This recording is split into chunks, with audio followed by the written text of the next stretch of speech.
आणि आता एक नजर टाकणार आहोत 10:25 मोठ्या बातम्यांवर। अमरावती लोकसभा भाजप लढवणार, जो उमेदवार असेल तो भाजपच्या कमळ चिन्हावरच लढेल, उपमुख्यमंत्री देवेंद्र फडणवीसांकडून स्पष्ट। अमरावतीच्या बेलोरा विमानतळावर फडणवीसांचं रवी राणांकडून स्वागतादरम्यान रवी राणांनी फडणवीसांना दिली चिठ्ठी। मी आजची चिठ्ठी विकास कामांसंदर्भात दिली, रवी राणांचं स्पष्टीकरण।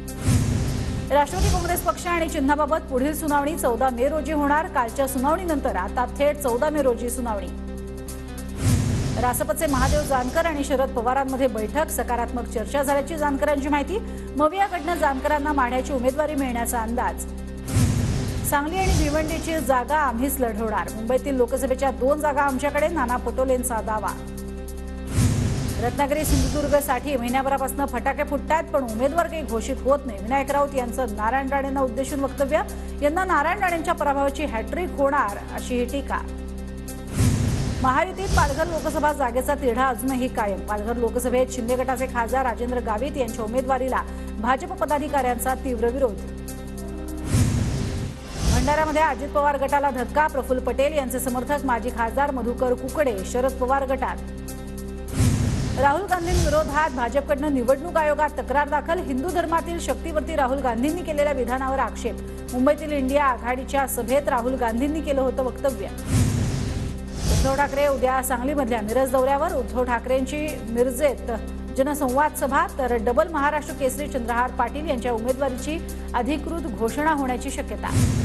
अजित पवार गटाला आणखी एक धक्का, बजरंग सोनवणेंचा शरद पवार गटात प्रवेश। बजरंग सोनवणेंना बीड लोकसभेची उमेदवारी मिळण्याची शक्यता। महाराष्ट्रात काँग्रेस 18 जागा लढण्याची शक्यता, दिल्लीतल्या काँग्रेस नेत्यांच्या बैठकीत शिक्कामोर्तब, सूत्रांची माहिती। चंद्रपूरमधनं विजय वडेट्टीवार तर सोलापुरातनं प्रणिती शिंदे यांची उमेदवारी निश्चित, लवकरच अधिकृत घोषणा होणार, TV9ला सूत्रांची माहिती। अमोल कोल्हेंना दिल्लीवारी करावी लागत नाही का, दिल्ली पाकिस्तानमध्ये आहे का, कोल्हेंच्या टीकेला उपमुख्यमंत्री अजित पवारांचं प्रत्युत्तर। बारामतीत योगेंद्र पवारांना अजित पवार गटाच्या कार्यकर्त्यांचा घेराव, योगेंद्र पवारांनी अजित पवारांची बदनामी केल्याचा कार्यकर्त्यांचा आरोप। वर्धा लोकसभेसाठी इच्छुक कराळे मास्तरांनी घेतली शरद पवारांची भेट, शरद पवारांसोबत लोकसभेसंदर्भात चर्चा झाल्याची माहिती। खासदार सुजय विखेंनी पुण्यात अजित पवारांची घेतली भेट, अहमदनगर लोकसभा निवडणुकीबाबत दोन्ही नेत्यात चर्चा। सुजय विखेंविरोधात निलेश लंके लोकसभेच्या मैदानात उतरण्याचे संकेत।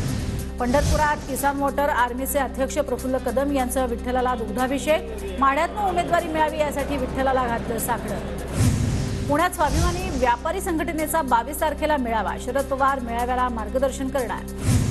बारामतीत सुनेत्रा पवारांनी कार्यकर्त्यांसोबत घेतला जेवणाचा आस्वाद, संवाद मेळाव्यानंतर महिला कार्यकर्त्यांसह सुनेत्रा पवार यांनी जेवण केलं।